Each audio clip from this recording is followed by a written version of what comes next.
বাংলাদেশের যে ব্রেন ছাড়া মামুরা সবসময় বিটিএস নিয়ে ট্রল করতো, এখন তারা আর্মিদের নিয়ে ট্রল শুরু করছে।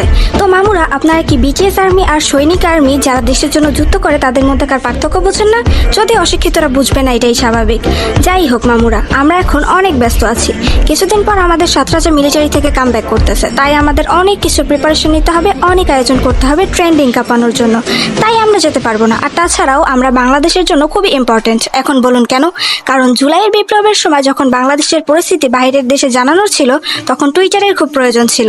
তখন আপনারা বলছিলেন বাংলাদেশে টুইটার ইউজার নাই বললেই চলে, হাতে গোনা কয়েকজন ছাড়া কেউই টুইটার ইউজ করে না। তখন আমাদেরই একজন আর্মি বলছিল বাংলাদেশে বিটিএস আর্মি এবং কেপপ ফ্যানরা প্রায় সবাই টুইটার ইউজ করে, তাই এখন আমরা চেষ্টা করব।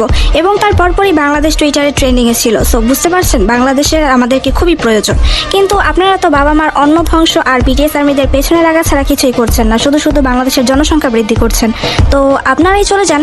এমনিতেও আপনারা দেশের কোনো কাজে তো লাগছেন না, অন্তত এই সুবাদে কারো না কারো কাজে তো আসবেন। ধন্যবাদ।